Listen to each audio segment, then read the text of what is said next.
Today we're making the most amazing chuck roast like a steak on the smoker. If you do this right, we're talking ribeye-like flavor in a thick, juicy, meaty cut for just $6.79 a pound. That's about a quarter of the price of a ribeye, and these are a lot easier to find than chuck eye steaks. Gone are the days of supplying your local cobbler with the leftover leather from overcooked crockpot roast. This one is seriously juicy and tender.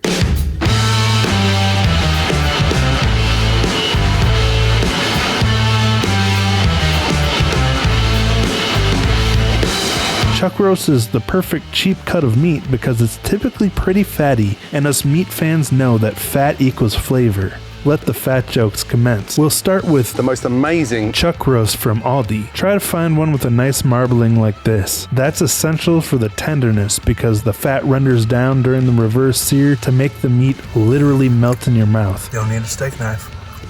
We're going to dry brine. To do this, you just sprinkle a generous coating of coarse kosher salt onto the surface of the meat.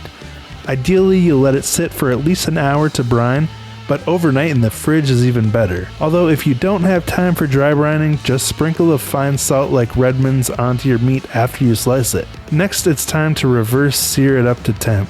I'm using a Pit Boss smoker, but you can use an oven or a kettle or whatever you have. The key is keeping the grill or oven temp low, between 225 to 250.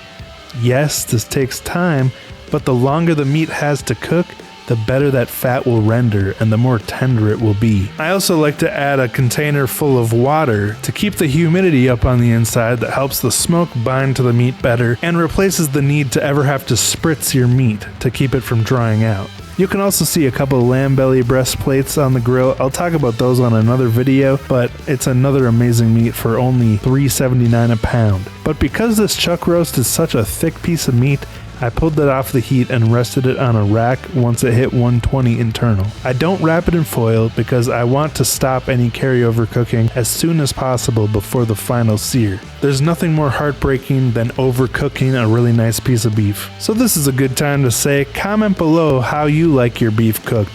If you say well done, right to jail. This is where I open up my sear plate and crank up the grill to 500 degrees. If you don't have a grill, you can use a pan or a skillet on high, anything that can cook with direct heat. If you use a pan, you'll want a bit of high smoke point fat like ghee, tallow, avocado oil, or lard to fry it in, but on a seasoned grill, you'll just need fire. Once the flames are ripping hot and the grill is up to 500 degrees or so, sear the chuck roast steak right over the flame. I like to flip it every 45 seconds and check the internal temp. Don't believe the myth that you're only supposed to flip a steak one time. That's burgers because they dry out easily. Steak holds its juice very well, especially when it's brined and seared. The goal with flipping it often is to make sure it doesn't burn or overcook, and that the sear is even on each side. Once I see internal temps in the high 120s, I pull it and rest it on a rack. But I recommend resting it on a rack because that allows the air to flow around the steak and lets the heat escape from the bottom. A lot of people don't use a rack and instead they wrap it in foil,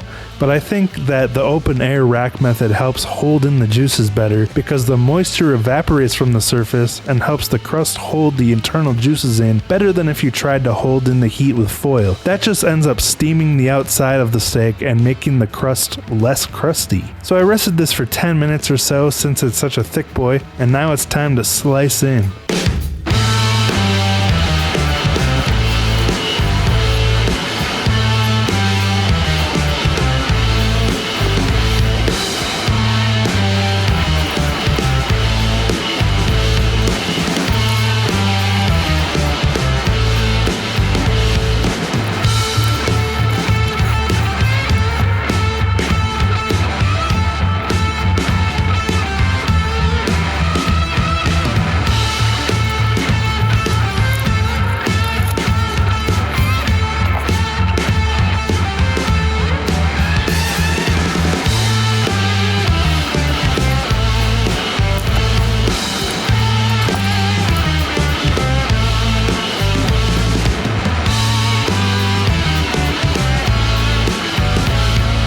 Now this is the part where I get to taste it and you don't. But I promise you, it was delicious, tender, juicy, smoky, all of the above. I highly recommend you try cooking chuck roasts like this, and it's great for eating on a budget too. I like to cook one of these on Sunday, eat what I want, and then keep the rest in my fridge to feed off of all week. $6.99 a pound. How much a pound? $6.99. The leftovers are delicious. I like to slice little half-inch pieces and quick sear them on the stove top to get a nice crust on all the sides, and then eat them like a mini steak. So please like this video and comment below if this was helpful. Also let me know if there are any other great cuts of meat out there that are cheap, fatty, and easy to find that you enjoy. You don't need a steak knife. You're gonna like this video.